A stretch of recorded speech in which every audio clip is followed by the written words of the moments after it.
लाडके बहीण योजनेसंदर्भात तुम्हा सर्वांच्या मनात असलेल्या सर्व प्रश्नांची उत्तरे आज तुम्हाला या व्हिडिओमध्ये भेटणार आहेत, तर कृपया आपल्या चॅनलला नक्की सबस्क्राईब करा। तर फ्रेंड्स, चला तर आपण लाडकी बहीण या योजनेसंदर्भात कोणती नवीन अपडेट आली आहे ते पाहून घेऊया। तर आता सर्व लाभार्थी महिलांसाठी ही एक अतिशय आनंदाची बातमी आहे। लाडके बहीण योजनेसंदर्भात लागणाऱ्या कागदपत्रांमध्ये आता आणखी काही बदल करण्यात आले आहेत।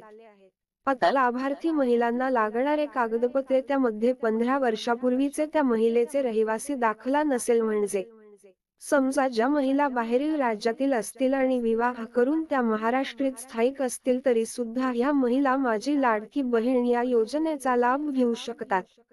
म्हणजे ज्या महिलांकडे 15 वर्षापूर्वीचा रहिवासी दाखला नसेल, तर त्या महिलेच्या पतीचा रहिवासी दाखला असेल तरी देखील ते चालणार आहे असे सांगण्यात आले आहे। आणि ज्या महिलांकडे 2.5 लाखाच्या उत्पन्नाचा दाखला उपलब्ध नाही, तर अशा महिलांकडे फक्त पिवळे किंवा केशरी रेशन कार्ड उपलब्ध असेल तरी देखील हे आता चालणार आहे। तरी देखील आता त्या महिलांना लाभ भेटणार आहे। तर फ्रेंड्स, ही होती आजची महत्त्वाची अपडेट्स। तर लाभार्थी महिलांनी लवकरात लवकर अर्ज करून घ्यायचा आहे। सर्व महिलांनी त्यांची बँक डिटेल्स म्हणजे बँक खाते नंबर सर्व माहिती योग्य भरायची आहे, जेणेकरून त्यांच्या खात्यामध्ये दर महिना 1500 रुपये येतील।